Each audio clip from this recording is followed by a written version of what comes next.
안녕하십니까, 장 대표입니다. 자, 오늘 소개해드릴 코인은 리플 코인입니다. 자, 리플 코인 오늘만 하루만 하더라도 변동성이 엄청나게 나오고 있는 모습을 그대로 보여주고 있어요. 자, 1,100원을 뚫었던 SEC한테 승소했다. 뭐 반쪽짜리 승리였다. 뭐 그 부분들 때문에 상승력이 엄청나게 나왔던 부분을 뒤로하고 횡보 라인, 하방 압박, 다시 한번 재차 하방 압력을 받았던 리플. 자, 지금 SEC의 항소 그 부분 자체가 시장을 짓눌렀다라고 보기에는 너무나 많은 하방 압박을 가져왔죠. 또한 이렇게 하락할 때 이 들어왔던 고래들이 이탈을 했다, 안 했다. 그 부분은 어떻게 확인할까요? 바로 여기 거래량을 통해서 우리는 확인할 수가 있다.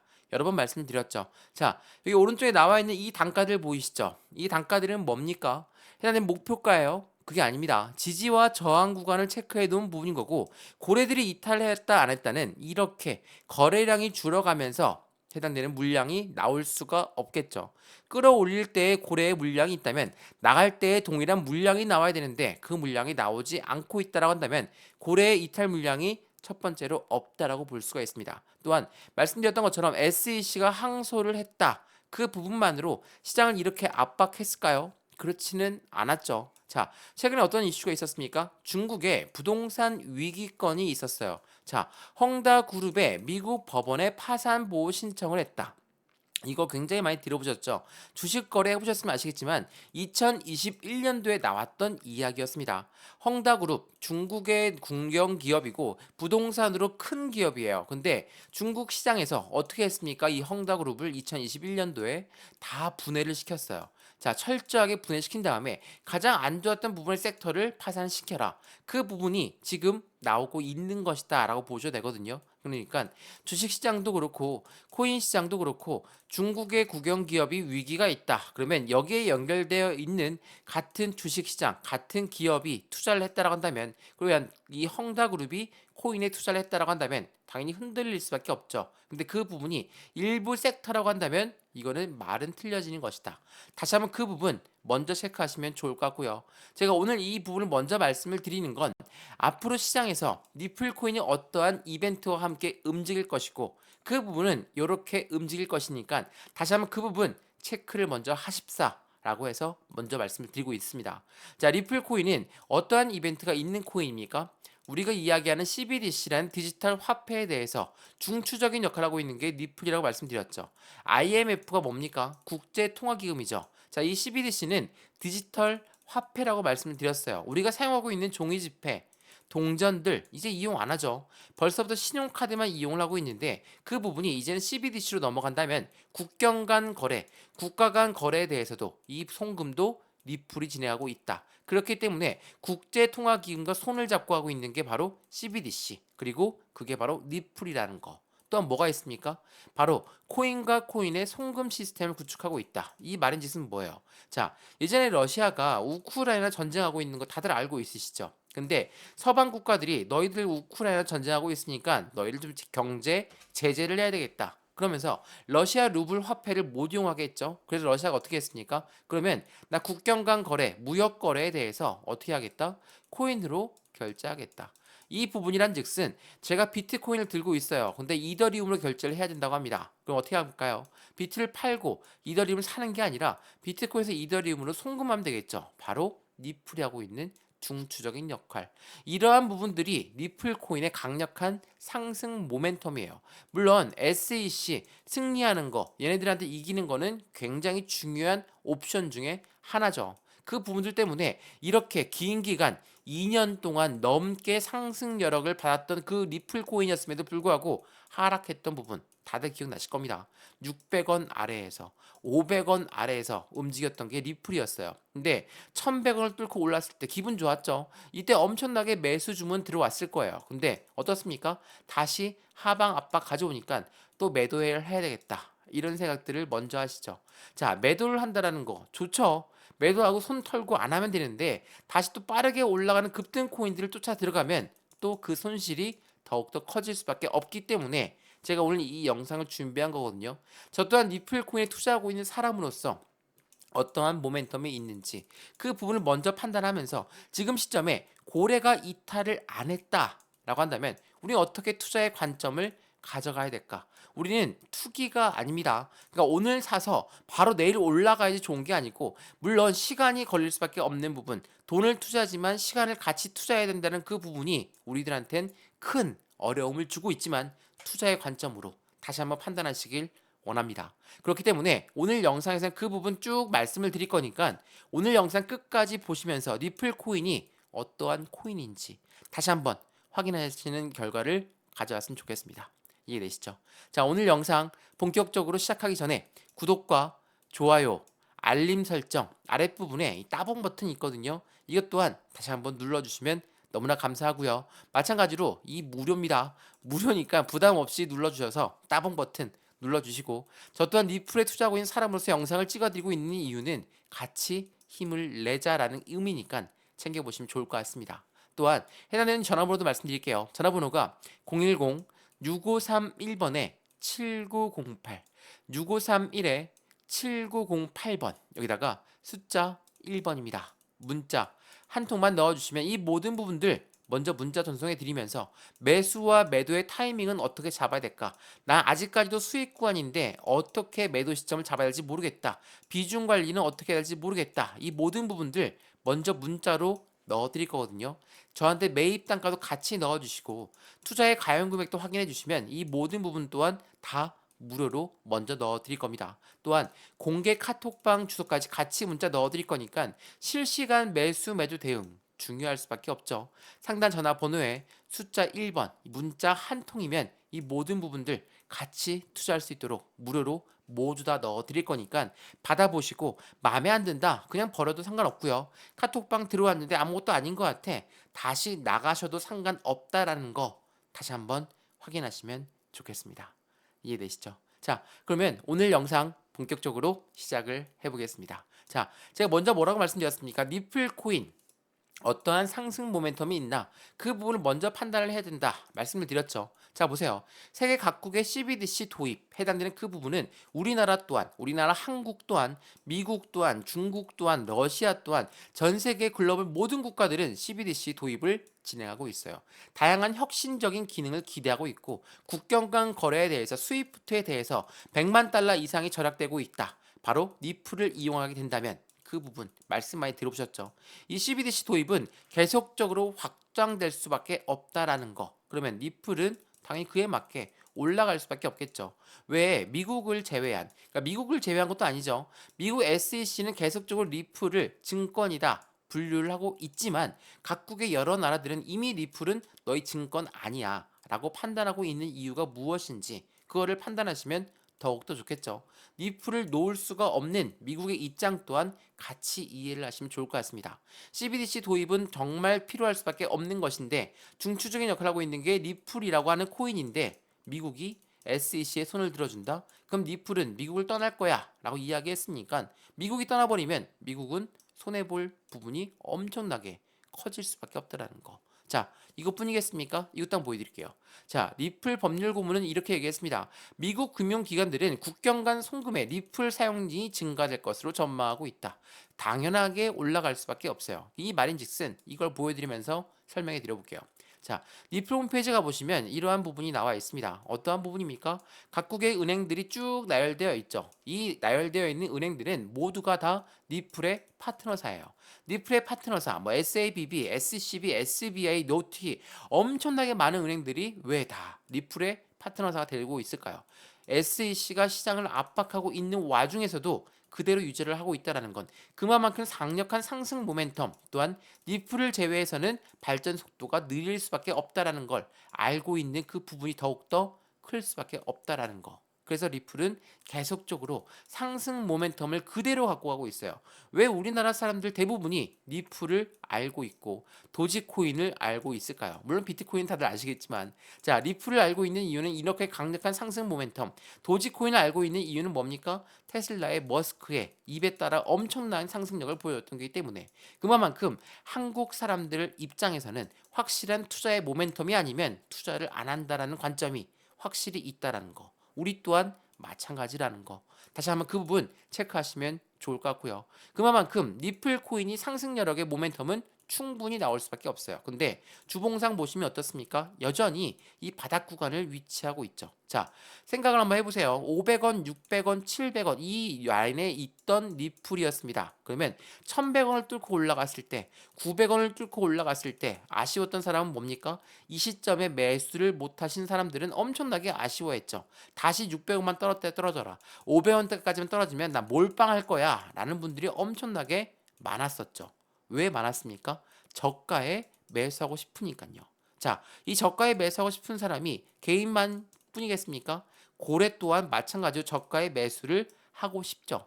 그래서 어떻게 합니까? 상승하던 것도 다시 끄집어내리고 상승하던 것 다시 끄집어내리고 이 시점에 매집 라인을 구축하고 있다. 누가 매집 라인을 구축하고 있을까요? 바로 고래들이다.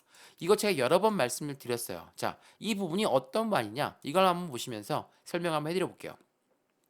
자, 이거 한번 보시죠. 전미경제연구소에서는 이렇게 얘기했습니다. 가상화폐 거래소의 거래량 중 70%는 자전거래다라고 합니다. 자, 엄청난 퍼센티지죠. 자, 자전거래가 70% 이상이라는 건 뭡니까? 매도 주문도 하고 매수 주문도 한다. 이게 바로 자전거래죠. 높은 단가에 매도 주문을 먼저 걸어놓습니다. 그리고 낮은 단가에 매수 주문을 걸어놔요. 높은 단가 못 올라가니까 다시 떨궈져 내려오고 떨궈져 내려온 물량을 다시 매수해서 받고 누가 이렇게 자전거래를 할까요? 바로 우리가 쉽게 얘기하는 고래들이고 이 고래들은 기업이고 기관이다. 절대 개인일 수가 없다. 이거 여러 번 설명해 드렸죠. 이렇게 자전거래를 하고 있으니 가운데 있는 개인들 물량은 어떻습니까? 못 올라가니까 매도하고 떨어지니까 또 매도하고 이런 부분들이 계속적으로 리플의 고래들이 계속 매집하고 있다라는 걸 말하고 있죠. 자, 이걸 한번 보이면서 말씀드릴게요. 리플이 약세장인 이유는 뭘까? 이게 굉장히 의문이 좀 있습니다. 자, 그 이유의 내용은 뭡니까? 고래 투자자들은 2월 말 이후에 11억 개의 리플을 매집했다. 자, 600원으로 계산해도 500원대로 계산해도 얼마입니까? 5,500원에서 6,600억 원 정도 됩니다. 이 막대한 자금, 물론 작은 금액일 수도 있죠. 근데 고래가 한두 명일까요? 한두 팀이겠습니까? 일반적으로 고래라는 세력들 같은 경우는 연합해서 하는 부분이 더욱더 클 수밖에 없죠. 요 아이들이 연합해서 움직이는데 6,600억 원을 쏟아부었습니다. 그럼에도 불구하고 왜 리플은 약세장인 이유가 뭘까? 그 부분은 바로 자전거래에 있고 올라가던 것도 다시 끄집어 내려서 여기서 매집 라인을 추가적으로 구축하기 위함이라는 거 다시 한번 체크하시면 너무나 좋을 것 같습니다. 자, 그럼 어때요? 리플코인 지금 시점에 왜 이렇게 다시 끄집어 내려왔을까? 정녕 SEC는 항소를 할 것인가? 해당되는 그 부분에서 항소하겠다라고 이야기를 했고 판사 또한 그 부분에 대해서 검토를 했다. 그 부분이 리플을 이렇게나 떨어뜨리게 된 요인이 될까요? 그렇지 않다라는 거. 말씀드렸던 헝다그룹의 위기도 그 부분이 같이 영향을 주었고 이 모든 부분들은 뭡니까? 리플의 직접적인 상승 모멘텀에 손실이 갔습니까? 안 갔죠. 리플 코인은 그대로 상승 모멘텀은 그대로 살아 있어요. 그럼에도 불구하고 이 대외적인 이벤트 때문에 우리가 매도를 해서 버려버린다. 그럼 누가 갖고 가겠습니까? 고래들이 매수를 하고 매집을 한다라는 거. 다시 한번 그 부분 체크를 한번 해보시면 좋을 것 같고요. 제가 리플에 투자하고 있다 말씀을 드렸죠. 그 말인즉슨 저처럼 비중을 확실하게 나누어서 들어가시면 더욱더 안정적으로 투자할 수가 있고 흔들림에 하락에 쉽게 동요하지 않을 수 있기 때문에 여러 번 강조 말씀해드리는 겁니다. 이해되시죠? 자, 영상 지금 아직까지도 구독과 좋아요, 알림 설정, 아랫부분 따봉 버튼 안 누르셨으면 다시 한번 눌러주시고요. 구독과 좋아요의 따봉 버튼은 저한테 아주 큰 힘을 주고 있습니다. 그러니까 그 힘을 같이 한번 나눠주시면 좋을 것 같고요. 이것 또한 확실하게 물으라는 거 다시 한번 강조 말씀드리면서 전화번호도 말씀드릴게요. 전화번호가 010-6531번에 7908 6531번에 7908번 여기다가 숫자 1번입니다. 문자 한 통만 넣어주시면 어떻게 매수와 매도의 관점을 가져가야 될까? 비중 관리는 어떻게 해야 될까? 그래, 나 리플코인 좋다는 거 알고 있고 여전히 나의 매입 단가는 1,500원 이상인데 더 이상 추가적으로 매수한다 하더라도 신규 매수를 들어간다 하더라도 너무나 비중이 커서 지금은 손댈 수가 없다. 그렇다 하더라도 우리는 매입 단가 조절을 무조건 할 수밖에 없는 현재 시점이고 확실한 좋은 기회를 무조건 잡아야 된다는 거 체크하시면 좋을 것 같고요. 마찬가지로 공개 카톡방 주소 또한 무료로 넣어드릴 거니까 실시간 매수 매도 대응 중요할 수밖에 없는 부분 다시 한번 여러 번 강조 말씀해드리고 있다라는 거 체크하시면 너무나 좋을 것 같습니다. 다 무료예요. 같이 투자하면 그만큼 힘을 더욱더 크게 낼 수 있다는 것도 잊어버리시면 안 될 것 같습니다. 자, 그러면 니플 코인 하방 압박을 엄청 받았죠. 근데 이게 니플만 받았습니까? 그렇지 않습니다. 자, 보세요. 비트코인 한때 10%가 급락을 했다. 잘 나가던 니플 또한 줄줄 내리고 있다. 왜 그럴까? 자, 그 이유는 뭡니까?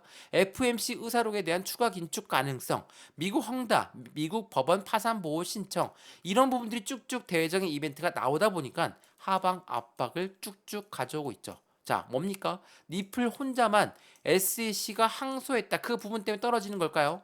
아니죠. 비트코인, 코인 시장의 기준점이라는 이 비트코인 또한 하방 압박을 같이 가져오고 있다. 근데 의아하죠. ETF 말씀 많이 들어보셨죠? 비트코인 현물 ETF를 승인했다. 왜 승인했냐? 더 이상의 상승장을 놓치고 싶지 않은 월가가 대변하고 있다. 자, 이 ETF를 신청하고 나서 왜 이렇게 급락하고 하락하고 있을까? 당연하겠지만 이 ETF에 대해서 누가 들어온다고 했습니까? 기관의 자금이 유입될 수밖에 없다라고 말씀을 드렸죠. 자, ETF가 뭔지 제가 여러 번 설명해 드렸는데 다시 한번 설명해 드릴게요. ETF라는 건 펀드입니다. 펀드예요. 펀드라는 건 뭐예요? 가장 중요한 건 안전성이죠. 이 안전성이 있어야 되는데 개인들의 자금만으로 펀드가 운영할까요? 은행에 가서 증권사에 가서 펀드 하나 가입해 보세요. 개인들 자금만 있는 거 보셨습니까? 못 보셨죠?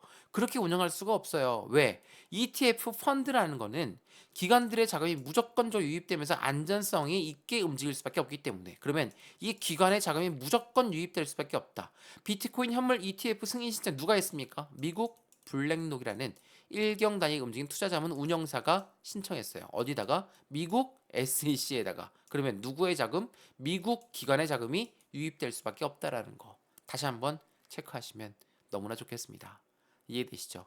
자, 지금 제가 말씀이 좀 빠르면, 말이 좀 빠르면 무조건적으로 댓글에 남겨주시거나 아니면 문자로 다시 한번 문의 주시면 제가 어떠한 부분인지 말씀 소상히 드릴 거니까 다시 한번 내용을 천천히 보시고 확인하시면 좋을 것 같고요. 마찬가지로 미중 악재의 비트코인 리플이 10%나 급락했다. 이러한 모든 부분들은 계속적으로 이슈화가 될 수밖에 없는 건 지금 현재 시점에 ETF의 기관의 자금이 들어와야 되는데 막 올라가고 있는 거를 따라서 들어올까요? 아니면 다시 끄집어내려서 여기에서 매수 라인을 잡을까요? 자, 생각을 한번 해보세요. 우리가 돈이 많은 개인입니다. 돈이 많은 우리가 고래라고 생각을 해보시죠. 고래인데 막 올라가고 있는 거 따라서 막 매수를 합니까? 아무리 돈이 많다고 하더라도 그렇지 않죠. 매집 라인을 구축한다라는 거. 그게 바로 지금 니플에 들어가 있는 비트코인 들어가 있는 고래들의 움직임을 소상하게 보여주고 있는 것이다. 항상 차트를 보시거나 어떤 부분을 보시더라도 이 부분을 잊어버리면 안 되세요. 자전거래가 70% 이상이라는 거. 이 부분이 굉장히 중요할 수밖에 없다라는 거. 체크하시면 좋을 것 같습니다. 이해되시죠? 자, 헝다그룹 말이 나와서 하는 말인데 이 헝다그룹 중국의 부동산 위기 이거 제가 여러 번 설명해 드렸는데 국영기업까지 전방위로 확산되고 있다. 당연히 큰 기업이었습니다.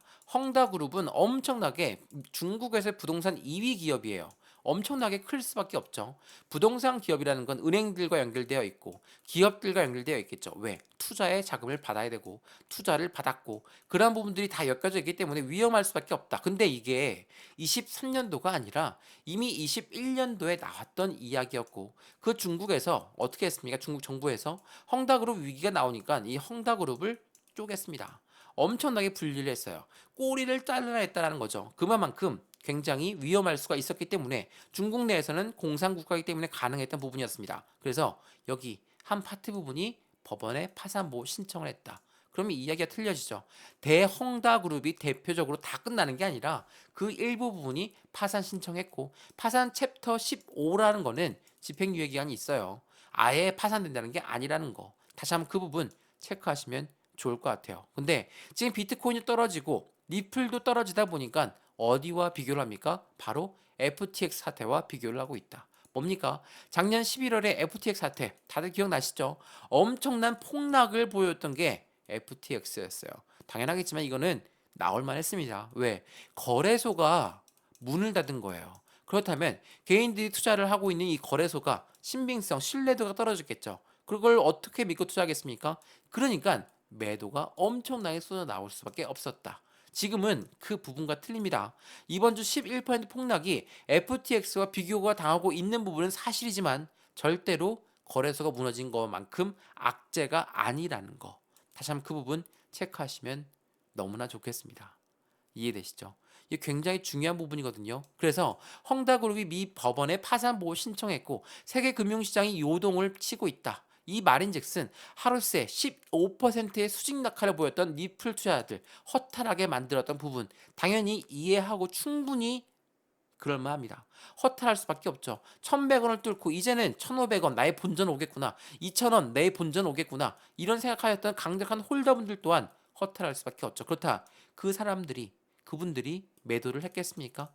왜 500원대를 버티셨고 왜 600원대를 버티셨습니까? 리플의 모멘텀이 강력하기 때문에 리플은 모멘텀 없이 움직일 수가 없습니다. 비트코인과 이더리움과 리플은 어깨를 나란히 펼칠 수밖에 없는 코인이 될 수밖에 없다라는 거.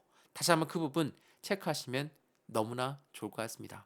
자, 리플이 일주일 새 엄청나게 하방 압박을 받았고 20%나 급락하는 모습에서 미국 SEC는 법원에 리플 판결 항소 신청서를 제출했다. 그래서 판결의 판결문을 내었던 판사 또한 해당되는 그 부분에 승인을 했다. 검토하고 있다. 이러한 부분들이 시장을 압박하고 있는 부분은 맞지만 리플의 상승 모멘텀에 손실낸 게 있습니까? 리플이 갑자기 12대씩 개발 안 합니까?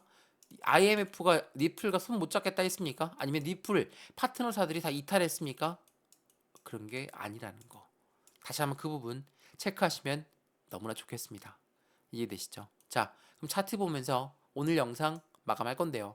여러 번 말씀을 드렸습니다. 리플은 앞으로의 상승 모멘텀은 더욱더 커질 수밖에 없고 그렇기 때문에 저 또한 투자를 진행하고 있는 것이고 우리가 투기가 아닌 투자를 하는 이유는 한 가지밖에 없습니다.